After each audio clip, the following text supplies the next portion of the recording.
नमस्ते, आज चाहिँ यहाँहरुसँग खसीको झोलको रेसिपी शेयर गर्न गइरहेछु। मन परे लाइक, शेयर र कमेन्ट गर्न नबिर्सिदिनु होला र च्यानलमा नयाँ हुनुहुन्छ भने सब्स्क्राइब पनि गरिदिनु होला।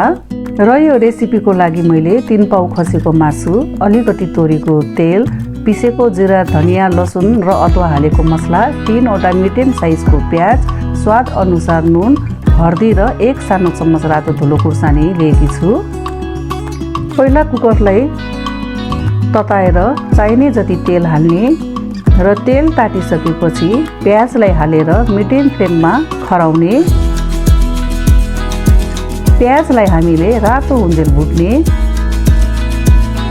ल हेर्नुस् त, यतिको रातो भएपछि मासुलाई हालिदिने।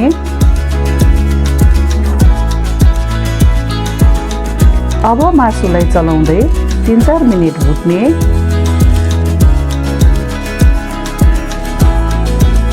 र त्यसपछि 1 सानो चम्मच हर्दी हाल्ने। यो आज बनाउन लागेको खसीको झोल चाहिँ एकदमै सजिलो छ र थोरै समयमा पनि तयार हुन्छ। एकपल्ट अवश्य ट्राई गर्नुहोला। यसरी बनाउनु भएको छैन भने साह्रै नै स्वादिलो हुन्छ। अब यो मासु राम्रोसित भुटिसकेको छ।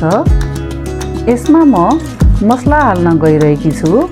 मसला त यहाँहरूलाई थाहा नै होला, त्यही पनि यसमा जिरा, धनिया, लसुन, अदुवा र रातो खुर्सानी पिसेर बनाएको छु। मसलालाई हालिदिए। मसलालाई हालिसकेपछि सबैलाई राम्रोसित चलाउँदै मिडियम फ्लेममा पकाउने।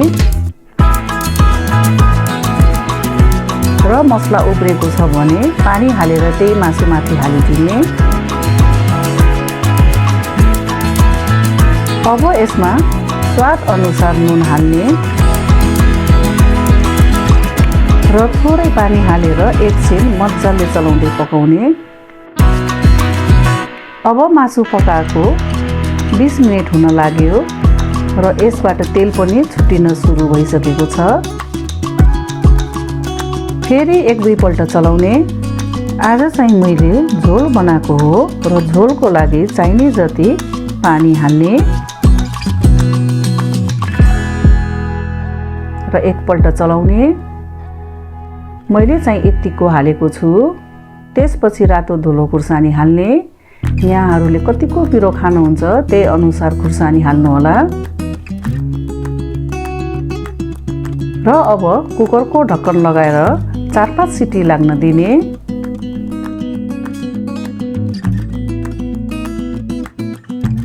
चार 5 सिटी लागिसकेपछि कुकरको ग्यास जान दिने र ढक्कन खोल्ने। ल हेर्नुहोस् त, हाम्रो खसीको मासुको झोल तयार भइसकेको छ। हेर्दै खाउँ खाउँ लाग्ने होइन त। अब यसलाई अर्को भाँडामा हालेर माथिबाट काटेको हरियो धनियालाई राखिदिने। यो दसैँ तिहारमा बनाएर यहाँहरूले टक्क चिउरा र भातसँग पाहुना वा घर परिवारमा यसरी सर्भ गरेर खानुहोला। पक्कै पनि मन पराउनु हुनेछ। यहाँहरूलाई रेसिपी मन परे लाइक र शेयर गरिदिनु होला र सब्स्क्राइब पनि गर्न नबिर्सिनु होला। र यस्तै मिठो मिठो रेसिपीको लागि मेरो अरू भिडियो पनि हेर्दै गर्नुहोला। तबसम्मको लागि नमस्ते।